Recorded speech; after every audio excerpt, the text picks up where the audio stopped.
नमस्कार, शब्द साची विंध्य के समाचार बुलेटिन में आपका स्वागत है। मैं हूं आपके साथ नियाजिया। शुरुआत करते हैं हेडलाइन से। रीवा में दर्दनाक सड़क हादसा, 2 युवकों की मौत। मऊगंज प्रशासन की बड़ी कार्रवाई, हिस्ट्री शीटर का 3 जिलों से निष्कासन। रीवा पुलिस की बड़ी कार्रवाई, 10 करोड़ की एमडी ड्रग्स जब्त। रीवा नगर निगम परिषद की बैठक में फूटा पार्षदों का गुस्सा, निगमायुक्त पर लगे आरोप। रीवा में दर्जनों परिवारों पर बेघर होने का संकट, जन सुनवाई में उठी आवाज। रीवा में जल भराव पर फूटा महिला पार्षदों का गुस्सा, महापौर और परिषद अध्यक्ष को भेंट की चूड़ियां। रीवा में जमीन सौदे में करोड़ों की ठगी का आरोप, आईजी से की शिकायत। रीवा में मोबाइल नंबर अपडेट के नाम पर गैस एजेंसी ने वसूले पैसे। मैहर में भीषण सड़क हादसा, 5 युवकों की मौत।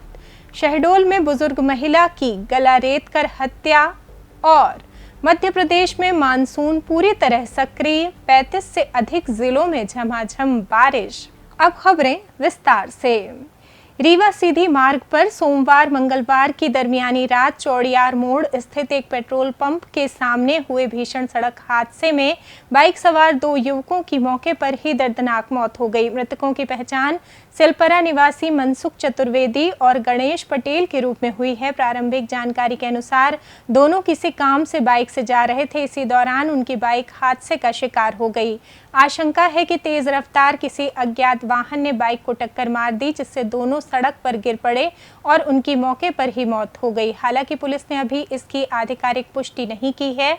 सूचना मिलते ही पुलिस मौके पर पहुंची। पंचनामा कार्रवाई के बाद दोनों शवों को पोस्टमार्टम के लिए भेज दिया गया। पुलिस आसपास लगे सीसीटीवी कैमरों की फुटेज और अन्य साक्ष्यों के आधार पर अज्ञात वाहन की तलाश तथा दुर्घटना के वास्तविक कारणों की जांच कर रही है। मऊगंज जिला प्रशासन ने कानून व्यवस्था बनाए रखने के उद्देश्य से शाहपुर थाना क्षेत्र के हिस्ट्री शीटर पंकज उर्फ सुधीर चतुर्वेदी को 1 वर्ष के लिए जिला बदर कर दिया है। कलेक्टर एवं जिला दंडाधिकारी संजय कुमार जैन ने मध्य प्रदेश राज्य सुरक्षा अधिनियम 1990 की धारा 5 के तहत ये आदेश जारी किया है। आदेश के अनुसार आरोपी को मऊगंज के साथ रीवा और सीधी जिले की सीमाओं से भी निष्कासित किया गया है। पुलिस के अनुसार के खिलाफ वर्ष 2010 से मारपीट, धमकी, गाली गलौज, अवैध वसूली सहित 11 आपराधिक मामले और 9 प्रतिबंधात्मक कार्रवाई दर्ज हैं। प्रशासन का कहना है कि आरोपी के भय से लोग शिकायत और गवाही देने से कतराते हैं। आदेश के तहत आरोपी को 48 घंटे के भीतर तीनों जिलों की सीमा छोड़नी होगी। उल्लंघन करने पर कानूनी कार्रवाई की जाएगी। रीवा पुलिस ने नशे के खिलाफ चलाए जा रहे ऑपरेशन प्रहार 2.0 के तहत बड़ी कार्रवाई करते हुए 10 करोड़ रुपए मूल्य की 3.087 किलोग्राम अवैध एमडी ड्रग्स बरामद की है। पुलिस ने गढ़ थाना क्षेत्र के सोनवर्षा गांव में छापेमारी कर 2 आरोपियों मंडप सिंह और ज्ञानभूषण शर्मा को गिरफ्तार किया। दोनों के कब्जे से एमडी ड्रग्स के साथ 2 स्मार्ट मोबाइल फोन भी जब्त किए गए। पुलिस को मुखबिर से सूचना मिली थी कि आरोपी बाइक से मादक पदार्थ की बिक्री के लिए जा रहे हैं। सूचना के आधार पर पुलिस टीम ने घेराबंदी कर कार्रवाई की। आरोपियों के खिलाफ एनडीपीएस एक्ट की धारा 8 और 22 के तहत मामला दर्ज कर लिया गया है। पुलिस अब ड्रग्स के स्रोत और इससे जुड़े अन्य तस्करों की भूमिका की भी जांच कर रही है। मंगलवार को इस बड़ी कार्रवाई पर रीवा एसपी ने प्रेस वार्ता आयोजित की। इस दौरान उन्होंने क्या कहा, आइए जानते हैं। रीवा पुलिस ने एक महत्वपूर्ण बड़ी कार्रवाई की है। लगभग 3090 ग्राम जो एमडी ड्रग है उसको जब्त किया गया है। कार्रवाई जो है चौकी लालगांव थाना गढ़ क्षेत्र में की गई है और 2 आरोपी इसमें गिरफ्तार किए गए हैं और दोनों से ये जो मात्रा जब्त की गई है इसकी कीमत लगभग इंटरनेशनल मार्केट में 9 से 10 करोड़ की मात्रा इसकी कीमत है। और इसी क्रम में और भी इन्वेस्टिगेशन की जा रही है। बहुत बड़ी कार्रवाई हमारे द्वारा ये की गई है और नशे के विरुद्ध जो प्रहार है हमारा वो लगातार जारी रहेगा और भी आगे इसको डिटेल में लिंकेजेस इसकी बनाई जा रही है। ये कहाँ से ला रहे थे, कहाँ जा रहे थे, इस संबंध में विवेचना की जा रही है और आगे भी ऐसी कार्रवाइयाँ चलती रहेंगी। मंगलवार को रीवा नगर निगम परिषद की बैठक आयोजित की गई, जो कि हंगामेदार रही। बैठक में पार्षदों ने वार्डों में बदहाल सफाई व्यवस्था, सीवरेज, पेयजल संकट और नालियों की सफाई जैसे मुद्दों को लेकर नाराजगी जताई। उन्होंने निगमायुक्त से शिकायत करते हुए अधिकारियों और कर्मचारियों पर लापरवाही का आरोप लगाया। पार्षदों का कहना था कि वार्डों की समस्याओं पर समय रहते कोई कार्रवाई नहीं होती, जिससे आम नागरिकों को परेशानियों का सामना करना पड़ रहा है।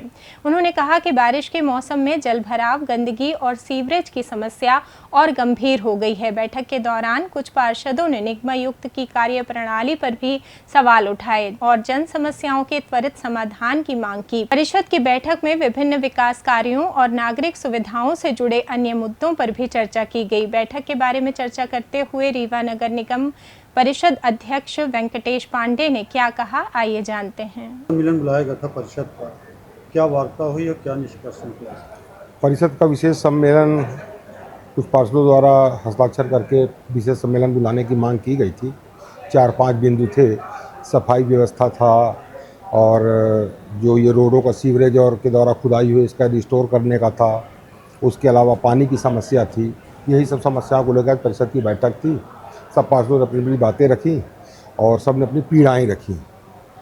सब जिस तरह से शहर को खोद दिया गया है उसका अच्छे से निस्तारण नहीं किया जा रहा है, नालियाँ बजाई हुई हैं, उनकी कोई सफाई नहीं है। उन सब चीज़ों को लेकर पार्षदों में काफ़ी आक्रोश था। सब लोगों ने अपनी बातें रखी और सब लोग पार्षद दुखी मन से अपनी बातें मेरे माध्यम से आयुक्त महापौर जी को बताई। महापौर जी ने भी खेद व्यक्त किया और कहीं न कहीं अधिकारी कर्मचारी की लापरवाही है जो इस तरह शहर की स्थिति है। इसमें विशेष तौर से आयुक्त महोदय को इस संज्ञान में लेना पड़ेगा क्योंकि वो निगम के मुखिया हैं, प्रशासनिक पावर पूरे उनके पास है। तो उनको ये देखना पड़ेगा कि किस तरह से अधिकारी कर्मचारी काम कर रहे हैं और जो जनता की समस्याएं हैं उनका कैसा निराकरण हो। काफ़ी पार्षदों ने आयुक्त की कार्यप्रणाली पे भी अपना विरोध दर्ज कराया और देखते हैं। रीवा कलेक्ट्रेट में मंगलवार को आयोजित जन सुनवाई में कलेक्टर नरेंद्र सूर्यवंशी ने लंबित शिकायतों और उनके निराकरण में लापरवाही पर अधिकारियों को कड़ी फटकार लगाई। उन्होंने स्पष्ट कहा कि केवल आदेश जारी करना पर्याप्त नहीं है, बल्कि उनका प्रभावी पालन भी सुनिश्चित किया जाए। कई मामलों में अधिकारियों को ऑनलाइन जोड़कर तत्काल कार्रवाई के निर्देश दिए गए। जन सुनवाई के दौरान डभौरा नगर परिषद वार्ड क्रमांक 11 के रहवासियों ने शिकायत करते हुए बताया कि स्थानीय प्रशासन उनके पक्के और कच्चे मकानों को हटाने की कार्रवाई कर रहा है। उनका कहना था कि वे पिछले 3 पीढ़ियों से सरकारी भूमि पर निवास कर रहे हैं और बारिश के बीच बेदखली से दर्जनों परिवारों के सामने बेघर होने का संकट खड़ा हो गया है। उन्होंने प्रशासन से कार्रवाई रोकने और राहत प्रदान करने की मांग की। सरकारी घूम बसे हैं ऐसे गिरा हाँ नगर परिषद गिरवाई। तो यहाँ शिकायत की आपने? हाँ। तो यहाँ क्या कहना उनका कलेक्टर साहब? कलेक्टर साहब लगे आए तुरंत कहीं हाँ। तो हो गया उनको बताया तो उसकी वजह आपको कहीं जमीन दिया जा रहा है? नहीं दिया जा रहा सब रहने की कहीं जगह नहीं दी जा रही है? नहीं है। तो आप लोग वहाँ 30 साल से रह रहे हैं? 30 साल से रहे हैं।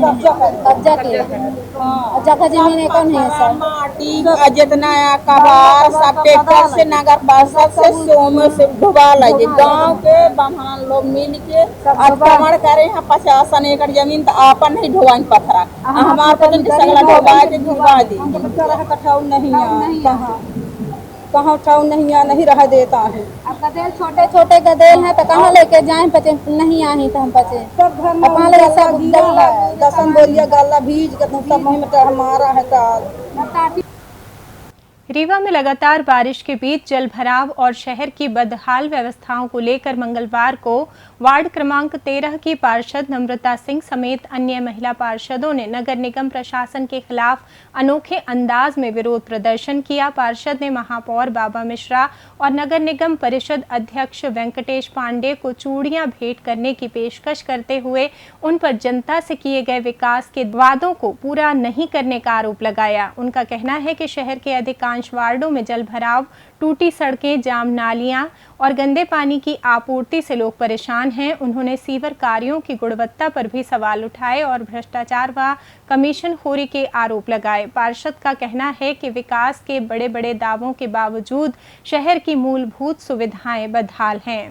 प्रयागराज निवासी मनोज कुमार सिंह ने रीवा जोन के पुलिस महानिरीक्षक से शिकायत कर वर्ष 2021 के एक भूमि विक्रय दस्तावेज की सत्यता की जांच कराने और फर्जी पाए जाने पर दोषियों के खिलाफ कड़ी कार्रवाई की मांग की है। शिकायत में आरोप है कि रीवा में आवास बनाने के उद्देश्य से भूमि खरीदने के दौरान प्रॉपर्टी डीलरों ने मनोज को छलपूर्वक स्वयं की स्वामित्वहीन भूमि बेचने का झांसा दिया। आरोप है कि करीब 1.10 करोड़ रुपए लेने के बावजूद वैध विक्रय पत्र निष्पादित नहीं किया गया और कथित रूप से कूट रचित दस्तावेज की प्रति सौंप दी गई। आवेदक ने मामले की निष्पक्ष जांच, दोषियों पर कानूनी कार्रवाई, जमा की गई पूरी राशि, स्टाम्प शुल्क और पंजीयन शुल्क वापस दिलाने की मांग की है। इस मामले पर सामाजिक कार्यकर्ता बीके माला ने प्रेस वार्ता आयोजित की। उन्होंने इस पर क्या कहा, आइए जानते हैं। जिले की एक फर्जी रजिस्ट्री, फेक रजिस्ट्री और टेम्परिंग रजिस्ट्री आई हुई है, जो रीवा जिले के रघुनाथगंज में 1 एकड़ ज़मीन दिखाई गई और वो ज़मीन लेने वाले व्यक्ति आप हैं। आपको एक फेक रजिस्ट्री मनोज कुमार सिंह को कराई गई। जब मौके पर उस रजिस्ट्री की ज़मीन भूमि देखने गए तो रजिस्ट्री मौके पर ज़मीन रजिस्ट्री में जो नंबर था वो नंबर वहाँ का नहीं था। जो फ़ोटो खिंचाई गई वो स्थल की ज़मीन का नंबर नहीं था। जब ये पूरी तहकीकात शुरू कर दी गई, पता चला तो मौके पर जिस नंबर लिखा गया वहाँ जब पहुँचा गया तो वो 1 एकड़ नहीं बल्कि 21 डिसमिल ज़मीन थी।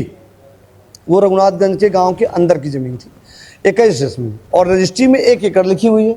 तो जब ये पता लगाया गया रजिस्ट्रार कार्यालय, जिसमें रजिस्ट्री लेखक अशोक पटेल हैं, उनके पास पहुंचा गया कि आपने रजिस्ट्री की है, रजिस्ट्री का नामांतर नहीं, वो फेक रजिस्ट्री समझ में आ रही है। और रजिस्ट्रार कार्यालय के कहना कि इस बार कोड की रजिस्ट्री और ये स्टाम्प ड्यूटी वगैरह जो चीज़ें लिखी हैं, ये हमारे यहाँ रजिस्ट्री का नंबर ही नहीं, अलॉटमेंट है। हमारी मांग है कि ऐसे गिरोह को, जो कूट रचित फर्जी दस्तावेज तैयार करने वाला गिरोह है, समूचे प्रकरण की उच्च स्तरीय जाँच होनी चाहिए और दोषी व्यक्तियों पर FIR होना चाहिए, इसलिए और इनके खिलाफ कड़ी से कड़ी कार्रवाई होनी चाहिए। रीवा शहर स्थित HP गैस एजेंसी की झिरिया शाखा पर एक उपभोक्ता ने बिना जानकारी 150 रुपए वसूलने का आरोप लगाया है। उपभोक्ता जयप्रकाश कोरी का कहना है कि वो केवल अपने गैस कनेक्शन में मोबाइल नंबर अपडेट कराने एजेंसी पहुंचे थे। उनके अनुसार कार्यालय में मौजूद कर्मचारी ने नंबर अपडेट करने के एवज में 150 रुपए की मांग की, जबकि इस सेवा के लिए किसी भी प्रकार का शुल्क निर्धारित नहीं है। बार बार आग्रह किए जाने पर उन्होंने 150 रुपए का भुगतान कर दिया। जयप्रकाश कोरी का आरोप है कि भुगतान के बाद जब वो एजेंसी से निकलने लगे तो कर्मचारी ने उन्हें एक गैस पाइप थमा दी और उसी के नाम पर 150 रुपए का बिल बना दिया। उनका कहना है कि उन्होंने किसी भी सामान की खरीदारी के लिए ना तो सहमति दी थी और ना ही पाइप की मांग की थी। इसके बावजूद कर्मचारी ने ये कहते हुए पाइप दे दी कि ये फ्री है। उपभोक्ता ने मामले की निष्पक्ष जाँच कर उचित कार्रवाई की मांग की है। 150 रुपए फोन नंबर चेंज करने का पैसा लगेगा। बिल दिया हूँ 150 रुपये लगता है। बिल दिया हूँ काहे का बिल? मतलब अगर हम KYC करवाते हैं, मोबाइल नंबर चेंज करवाते हैं, तो आप यहाँ से अननेसेसरी कुछ भी देंगे, हमारे काम का हो या ना हो, फेंकना हो। नहीं भैया, काम तो होगा सर। नहीं, देखिए ऐसा तो और कहीं नहीं होता है कि हमें हम पाइप नहीं चाहिए हमें तो आप देंगे पाइप, ऐसा जबरदस्ती। और आपने फिर ऐसा क्यों बोला था कि भैया फ़ोन नंबर चेंज कराने का 150 रुपये लगता है? आपको बोलना चाहिए था कि पाइप लेंगे आप यहाँ से। बिल भी दे दिया। बिल में आप गलत किए ना सर। बिल में आपने क्या मेंशन किया हमें? आपने बोला कि भाई फ़ोन नंबर KYC का 150 रुपये लगता है, ठीक है। और आपने हमें बिल काहे का थमाया बाद में? हाँ, आपका नाम सर? के नाम से डाल करना। हाँ, ठीक है। आपका अपना नाम क्या है, नहीं बताएंगे? मेरा नाम शुभम है। क्या कहाँ पैसा लग रहा है भैया? भैया 150 रुपये लग रहा है। किसमें 150 लग रहा है? नंबर चेंज करवा। नंबर तो मैंने सुबह ही कर दिया था। तो मैं क्या किया हूँ? मैं काहे को OTP लेके नंबर पर भेज दिया हूँ। पैसे लग रहे हैं उसमें? हाँ। हेड ऑफिस में बिल दूंगा ना, मैं बिल दूंगा ना, क्यों परेशान है? ठीक है फिर। मैहर जिले में सोमवार मंगलवार की दरमियानी रात नेशनल हाईवे 30 पर रिगरा गांव के पास भीषण सड़क हादसे में XUV सवार 5 युवकों की मौत हो गई, जबकि एक युवक गंभीर रूप से घायल हो गया। हादसा रात करीब 2 बजे हुआ, जब तेज रफ्तार महिंद्रा XUV 700 आगे चल रहे ट्रक में पीछे से जा घुसी।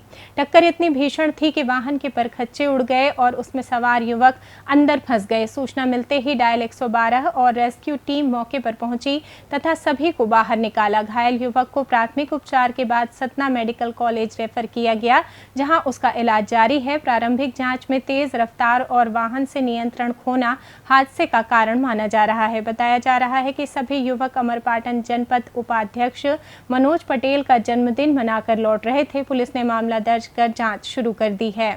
शहडोल जिले के जयसिंह नगर थाना क्षेत्र के कनाड़ी गांव में 60 वर्षीय महिला की निर्मम हत्या का सनसनीखेज मामला सामने आया है। सोमवार शाम बाजार गई गेंदाबाई यादव घर नहीं लौटी। मंगलवार सुबह उनका खून से लथपथ शव कुल्हाड़िया नदी के पास झाड़ियों में मिला, जिसके बाद इलाके में हड़कंप मच गया। सूचना पर पहुंची पुलिस ने घटनास्थल का निरीक्षण कर साक्ष्य जुटाए। प्रारंभिक जांच में महिला की गर्दन पर धारदार हथियार से गहरे वार के निशान मिले हैं, जिससे हत्या की पुष्टि हुई है। घटना के बाद गांव में अंधविश्वास और जादू टोने के चलते हत्या किए जाने की चर्चाएं हैं। हालांकि पुलिस ने किसी भी संभावना की पुष्टि नहीं की है। पुलिस ने अज्ञात आरोपी के खिलाफ हत्या का मामला दर्ज कर सभी पहलुओं से जांच शुरू कर दी है। बात करें मौसम की तो मध्य प्रदेश में जुलाई की शुरुआत के साथ ही मानसून पूरी तरह सक्रिय हो गया है। पिछले 24 घंटों में प्रदेश के 35 से अधिक जिलों में अच्छी बारिश दर्ज की गई। सबसे अधिक वर्षा खजुराहो में 4.4 इंच और मंडला में 4.2 इंच रिकॉर्ड की गई। वहीं रीवा में अभी तक 1.7 इंच बारिश हुई है। लगातार 6 दिनों से जारी बारिश के चलते प्रदेश की औसत वर्षा करीब 7 इंच तक पहुंच गई है। जून के अंत तक जहां राज्य में बारिश सामान्य से 33% कम थी, वहीं अब ये कमी घटकर केवल 1% रह गई है, जिससे प्रदेश में मानसून की स्थिति लगभग सामान्य हो गई है। इसी के साथ ये समाचार बुलेटिन समाप्त हुआ। कल फिर मिलेंगे नई खबरों के साथ। जुड़े रहिए शब्दसाची विंध्य से, और विंध्य से जुड़ी तमाम खबरों के लिए हमारे चैनल को सब्सक्राइब कर दें। वीडियो को लाइक करें, शेयर करें और बेल आइकॉन दबाना ना भूलें। अपने आसपास की खबरें हम तक पहुंचाने के लिए स्क्रीन पर दिए नंबर पर आप संपर्क भी कर सकते हैं। धन्यवाद।